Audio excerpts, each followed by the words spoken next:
晨咧，今日我哋一早咧就跟呢個 Klook 一日遊，目的地咧就係一個小鎮叫做科約亞坎，同埋咧係一條運河霍奇米爾科。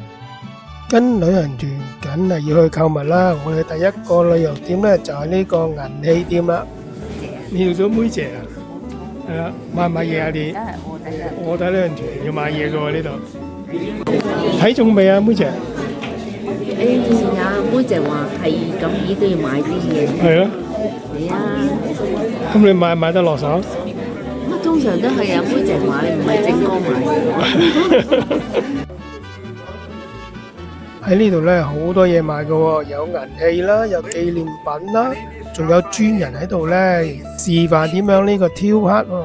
好快脆3-2下手腳就雕刻咗一個墨西哥人啦。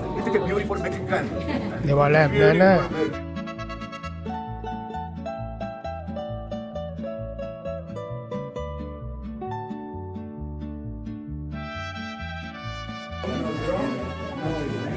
哇！啲銀器啊、擺設啊、紀念品啊，真係好靚喎，有平有貴。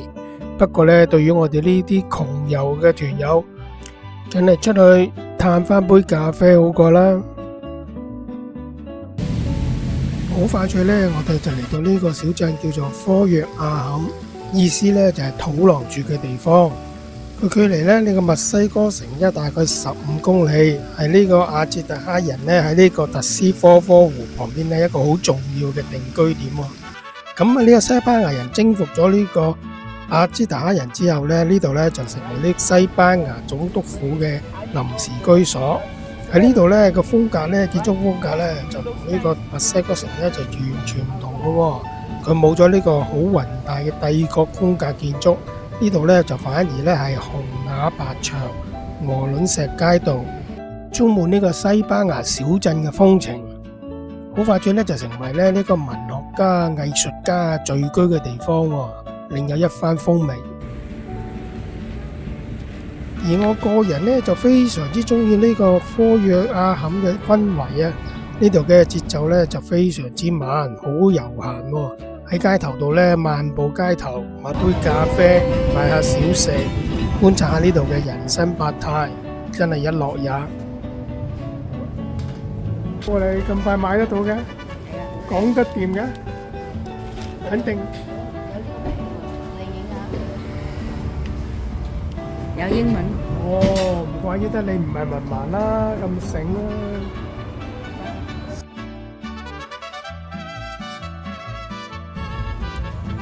去旅遊，如果要認識一座城市呢，就當然一定要去探下佢嘅地道嘅市場啦。喺呢個咁有特色嘅市場裏邊呢，你可以好第一身咁咧接觸到呢本地人嘅生活文化，包括佢哋嘅飲食習慣啦，佢哋嘅喜好啊，佢哋嘅特色啊。哇！好多爆谷。仲有呢，佢哋最中意食嘅蟲啦，呢就好似啲蜜蜂定乜鬼咁樣。我都食咗一隻，試咗一隻脆卜卜，冇乜味嘅。仲有好多其他嘅產品喎。好多果仁、合桃。呢隻唔知咩糕咧，嗰日我喺超級市場見到有人喺度揾嘢食，好似甜喎。墨西哥包，哇！呢個區呢就有好多小食店喺度喎，好多 taco 啊，好多唔同食品喺度，任君選擇，睇嚟呢好似幾正咁喎。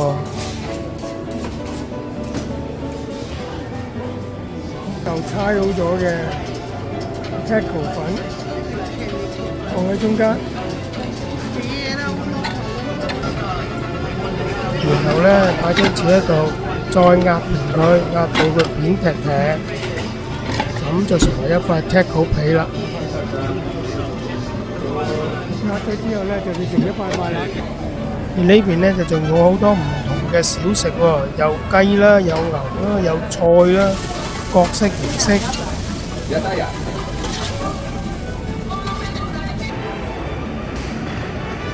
而再行過啲呢，就係呢個新鮮蔬果市場喎。哇！你睇下啲新鮮蔬菜幾新鮮，哇！仲有呢五顏六色嘅生果，非常之多選擇。喺呢度賣生果，睇啲生果等到幾高，好犀利啊！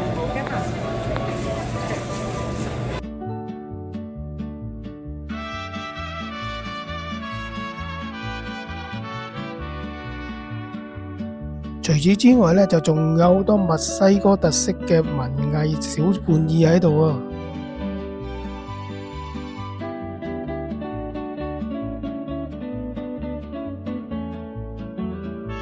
不過，如果要盡情咁欣賞呢個科約亞坎呢個小鎮嘅風情呢，就記得着翻對呢舒適啲嘅鞋喎，因為呢度呢好多路呢都係啲鵝卵石路嚟㗎，而且呢仲有好多路要行，所以呢喺呢度呢就應該要呢着翻對舒適嘅鞋，跟住放慢你嘅腳步，慢慢欣賞呢度嘅所有嘅特色，享受呢度嘅慢活人生。呢度呢就仲有一個呢你一定要嚟嘅景點喎，就係著名嘅墨西哥畫家芙列達卡羅嘅故居藍屋。Frida Kahlo 呢係最具代表性嘅墨西哥藝術家之一，出生於1907年，而死於呢1954年。佢成世人呢都係同呢個苦難共存嘅喎。出生於呢科約亞坎，6歲嗰陣時呢就患咗呢個小兒麻痹，而18歲嗰陣時呢就更加遇到一場好嚴重嘅車禍，導致呢個脊椎啊、盤骨啊同埋腿部呢就多處骨折。咁呢，自從呢次車禍之後呢，佢被逼呢就長期瞓喺床度。咁呢，為咗呢個排除呢個痛苦同埋孤獨呢，佢就開始呢就對住塊鏡嚟畫自己個樣啦。咁所以喺佢嘅作品裏邊呢，就經常都係呢畫佢自己嘅自畫像。Frida 呢，佢一生呢就經歷咗總共22次嘅大大小小手術，甚至呢喺晚年呢就被逼呢仲要截埋肢添。而佢呢一共呢有2段婚姻，不過呢都係同一個丈夫。因為呢佢第一段婚姻之後呢，不出幾年呢，佢就發覺佢丈夫呢就同佢妹妹呢就有私情喎，所以呢佢哋呢就搞到呢要離婚收場。經歷咗第一次離婚之後呢，咁繼續生活喺呢個痛苦同埋創作裏邊。而慢慢呢，佢老公呢亦都回心轉意，冇幾耐呢就進行咗第2次結婚啦。而呢次結婚呢，亦都係佢最後一次結婚，因為呢段婚姻呢，最後呢就美滿收場。而 Frida 最出名嘅創作嘅主題呢，就係自畫像啦，透過呢個畫作呢，直接呈現咗佢自己對身體嘅殘缺同埋心理嘅痛苦嘅交集。喺佢哋嘅作品裏邊呢，就融合咗呢個超現實主義同埋象徵主義，深受呢個墨西哥民間藝術嘅影響。佢最擅長呢，就用呢個鮮豔嘅色彩同埋呢個具圖像化嘅符號，例如呢個破碎嘅脊椎啊、飛鳥啊、荊棘啊，咁呢表達佢內心嘅重創、個痛苦同埋佢對生命嘅熱愛。離開呢個藍屋之後呢，又到我哋依圖嘅時間啦。咁我哋呢就揾咗一間墨西哥餐嘅自助餐食喎。呢度嘅菜式呢就一般，不過呢又係幾有墨西哥特色嘅。呢個鮮人掌沙律都 OK 喎，酸酸甜甜幾好食。餐整落都唔錯喎，啲飯啊、啲豆啊，有雞有牛，乜都有。番茄湯底佢加咗啲tortilla，加咗一粒粒嗰啲 cream， 同埋呢一粒唔知係咪 cheese 咧？呢個都幾好食，呢個蘑菇雞。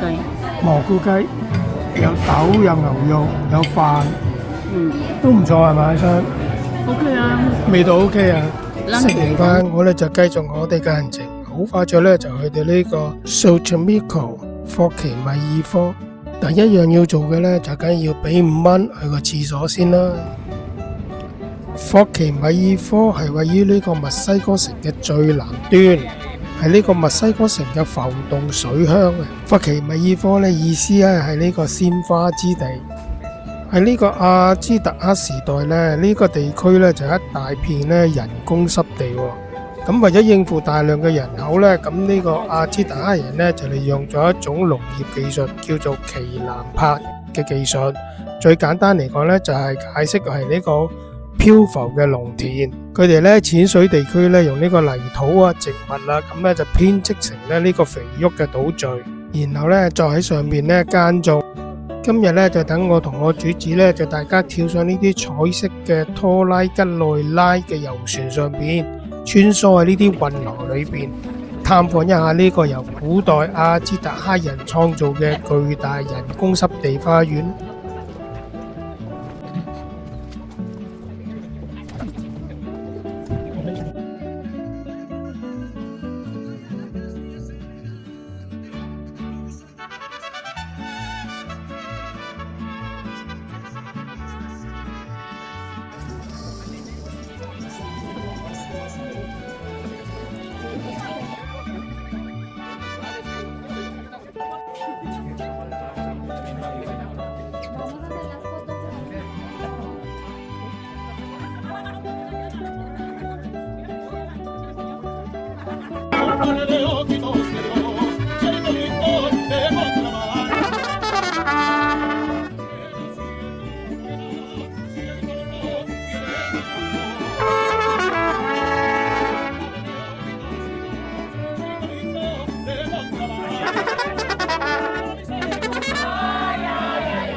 聽歌還聽歌，不過呢就小心中伏。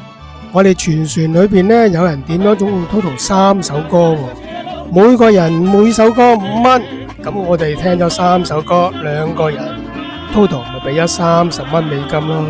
所以叫人唱歌小心啲啊！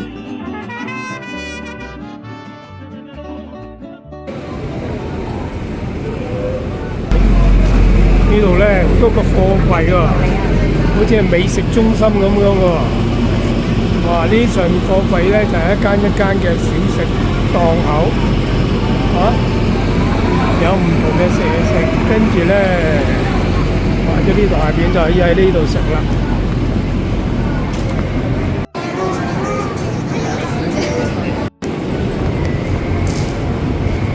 哇！出邊呢就擺滿晒送餐嘅外賣車喎，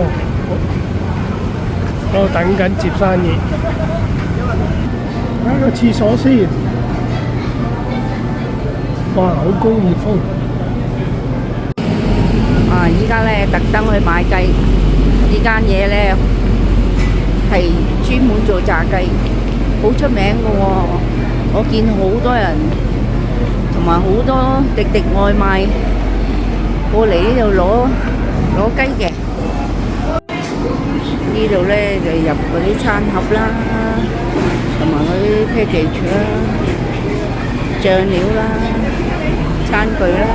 呢間就係我頭先喺呢度訂嘅雞啦，嗰盒就係咁樣嘅。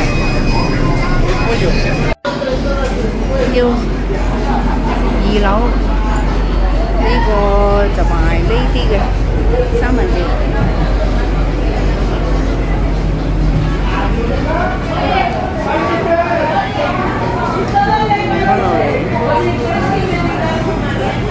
喺呢度咧買啲炸雞食，個環境都唔錯㗎。呢度都買 pieces 嘅 chicken strip 啊，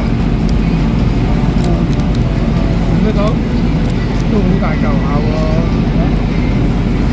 幾大嚿？